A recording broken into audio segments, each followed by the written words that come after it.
Hey guys, and welcome to another brand new video. In this video, we actually had quite a few random various uploads all within kind of a short period. I'm going to try my best to get our schedule a little bit better, but we actually did, believe it or not, before we dive in fully into the news, we actually hit our very first ever YouTube short actually on the channel itself. So I'm not sure if I can link that down below. I actually may put that in the description or whatever. It's on the brand new PlayStation stuff. You guys actually may have seen the video on that one. But if you guys want to give actually maybe any feedback or thoughts or comments on that one, I would actually love if you guys could actually leave a comment or like on the new short, because I would actually love to do more of that, because sometimes I do shorter videos. I like to go do a little bit more proper stuff. I've been saying for a while, but it actually looks like it turned out pretty good. So that'll be linked down below if you guys want to give any feedback. Let's go dive in the video itself and the usual sell links with the Samsung $50 off, Twitter and Twitch, and subscribe, all that good stuff down below. Let's go talk about some pretty crazy PlayStation news. Now, as you guys do or do not know, earlier on today, we actually saw a brand new console go and come on out, which I think is dope, but we've also been seeing a lot of some interesting news as well. Number one, in terms of overall sales, and as well, number two, in regards to some of the bigger game companies actually responding to some of the allegations of them being called out,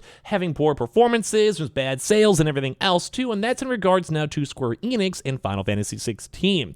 So very first and foremost, we actually had some, this overall thing is kind of good news at the end of the day, although the title might be a little bit more on the controversial side. But right now, we actually been seeing some really good sales numbers when it comes to the PlayStation 5, where the PlayStation 5 sales spike a staggering 116% in Europe itself. Sony comfortably leading across all major metrics. Now, as you guys do or do not know, we've been seeing just a lot of kind of sales figures, kind of comparisons, especially in regards to the Xbox, because with the big Activision acquisition, and there's always the big back and forth fights between PlayStation fanboy, Xbox fanboys, all that type of stuff. And when it comes to this, it's always want to look at the sales and the exclusives and the games. And well, with this, it's kind of just been all around hot. Although the Xbox has been doing well themselves, either way. But basically right now, it seems like the PlayStation sales numbers is coming out huge, and I'm sure those numbers are going to continue being absolutely massive when it comes to, well, the brand new Spider-Man console. It's going to probably help the holiday season pop up a lot, especially because people who may not have their consoles and really like the very first Spider-Man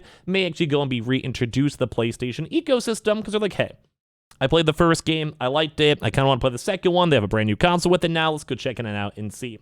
So as of right now, it does seem like the numbers are popping up really good, where the PlayStation 5 hardware sales spiked an impressive 116% year over year in Europe during June, as Sony's console continues to make up for the shortfall it experienced due to a stock shortage in the aftermath of the pandemic. The next-gen console has absolutely rocked in 2023 and is likely to end the year even stronger due to the rumored release of a revised hardware model, with both the Nintendo Switch and Xbox Series XS posting small slumps actually as of last month. The PlayStation 5 was actually comfortably Europe's best-selling console, and then typically the sales numbers are not always a 1-to-1 figure, but typically it kind of relates towards the rest of the world as well. Now, I'd probably go and say a game like, say, maybe Final Fantasy 16 would actually maybe have a really good, nice additional sales, because as more people buy the bigger AAA games, that may incentivize them to be like, well, I've always liked Final Fantasy, I played 15, I played 7, well, might be a good time for me to go pick up a console, I heard the game was cool, or whatever it might be, and then typically would also be really nice. Same with other games like, say, a Diablo.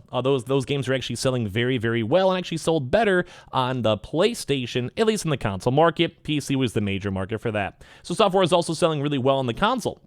Diablo 4, which is now the second fastest selling game of the year, behind Hogwarts Legacy, naturally performed best in PC, because Blizzard, but almost 80% of the F123 sales were on PlayStation platforms, which once again, funny enough, those will actually go and drive sales, and approximately 60% of Street Fighter 6 purchases were also on the PS5 and PS4 as well, and obviously on top of that too, the Final Fantasy 16 sales were on the PlayStation 5, although its sales were 20% less than the Final Fantasy 7 Remake, which admittedly launched to a larger install base, which we're going to get into that drama in a second, because it's kind of just all relevant. But as you guys can probably go and see, it still seems like the sales are still fine. I'm going to probably, like I said, kind of make a mental note for this for the part 2 of the video, where Final Fantasy 16, although it's not number 1, it's very hard to compete with a lot of Diablo-type style games, like most Blizzard games, because they have a pretty good, rabid fan base. Like, not even just Call of Duty, but mainly on the same point for, like, say, World of Warcraft. I'm sure you guys have heard people who have been addicted to World of Warcraft. Games like Overwatch, or even games like, say, StarCraft 2, Diablo, etc. They have a really, really strong, especially in the PC market, fan base. It's kind of hard to beat that, but Either way, Final Fantasy 16 is still doing very, very well, with FIFA right below, Zelda afterwards, Grand Theft Auto, EA Sports, Hogwarts, Red Dead Redemption, Street Fighter 6, and then Call of Duty as well. These are not including digital sales, although they're not always one-to-one too, but you can kind of see like just the overall vibe of what people are buying. So either way, kind of cool news for PlayStation, both Xbox and the Switch, at least in the prior months. We're doing a little bit more on the mediocre side. But we actually had some pretty big drama though, where Square Enix finally responded to the Final Fantasy 16 sales concerns as well. Now, this has been a big one because a lot of folks are saying the PlayStation 5 version of this game was just not as good. Like, people liked it. Like, people enjoyed the story and the vibe and everything else with it. I would probably dare go and say I agree. Like, it looked kind of cool. Although I just never even funny enough bought it. I was hyped up for it. I wanted to play it. Just haven't had the time for it. A lot of other stuff popped up. But it's kind of cool because Square Enix has apparently now finally responded. Like, a lot of people were kind of throwing out big concerns that the game was kind of mediocre, sales weren't good. We saw some other executives state that they may, if they want to keep like sales projections, may even have to really go and lower the price. Like, they might have to go and drop the price point to like a $40, $30 price point in the nearer future than expected. And this kind of made things like people a bit skeptical. We had drama with some issues, the motion issues, like motion blur issues, etc. So it's all over the place. So basically, Square Enix has insisted sales of the Final Fantasy 16 though are still extremely strong, even with all the online controversies with it, telling IGN the game has sold well relative to the PlayStation 5 install base. And now a lot of folks are kind of saying that just like PlayStation 4 had a bigger install base. It makes sense. They had more options. Maybe over time it'll keep on getting more sales. And as well, we're not even in like the 50 millions yet for the PlayStation 5. So they have a little bit of room to grow over time.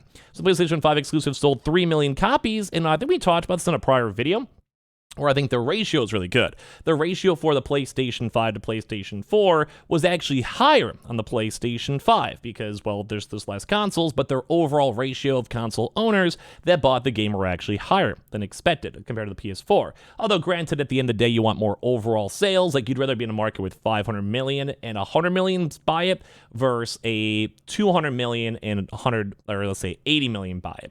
So you still want to have the 100 million sales more because you just made more money.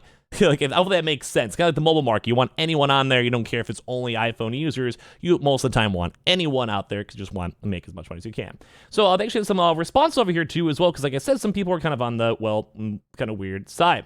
They said with 38 million consoles shipped globally as of March 31st, sales of Final Fantasy 16 surpassed 3 million units worldwide several days after its release on June 22nd, Square Enix said. Taking into consideration the sales figures of the acclaimed Final Fantasy 7 Remake and the difference in the size of the install base in the PlayStation 4 at the time of the title's release, we can see that the attach rate of Final Fantasy 16 is considerably high given the PlayStation 5 install base. So once again, they're kind of like being like, yeah, we're chill.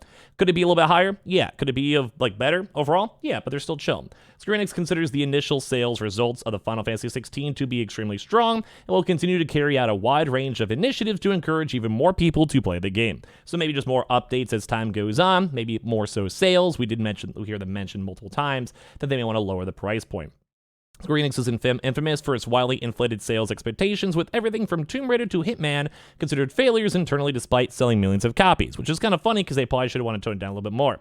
IGN sources familiar with the performance of Final Fantasy 16 confirmed sales had slowed considerably since launch, but that the game was not yet considered the disaster some claimed it to be. So they kind of had a response to respond to all this kind of drama. So one source pointed to the recent comments from producer Naoki Yoshida that DLC actually might even be on the horizon, which if you have a cool DLC, that might sell more initial folks, like they'll see the cool videos and tweets or people streaming it, and they'll pick up the game. Or as well, the fact that they might just have overall initial sales too. So Final Fantasy 16 divided fans too, because some folks were saying that it was leaving behind the role-playing features, and some folks are saying it was too story-based, and some people are like, they didn't like the combat. Like, there's a lot of critiques in the game itself, but overall, I do think most people who did play it did enjoy it, and they enjoyed the game overall.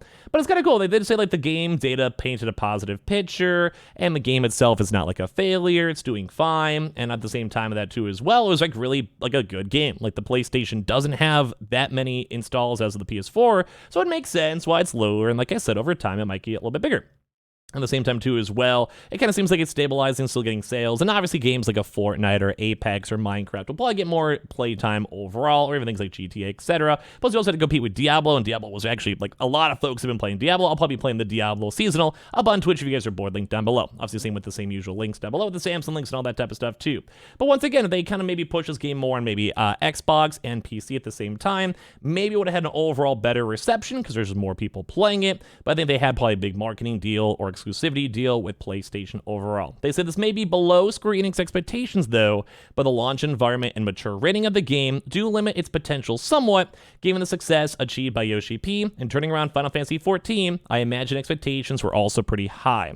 They did go and say there was a rapid drop-off in sales too, is also expected for an RPG, because it'll be from the core fans and everyone else in the franchise, and they'll kind of go and see how they'll probably watch the numbers and see how many people keep on buying it. But they did have a chance to go respond to it. They did say, funny if it didn't actually even sell that good in Japan with the new direction, as more of a serious, darker theme, and people sometimes like the more wholesome, kind of fun kind of vibe as well. But I think it's kind of cool and interesting to see their overall thoughts, because it kind of seemed like the PlayStation consoles, like I said, maybe just have to have a bigger install base, and maybe just a little bit off the beaten path, but it still was not bad. So kind of cool to see their kind of internal thoughts and company and what they think is good and bad.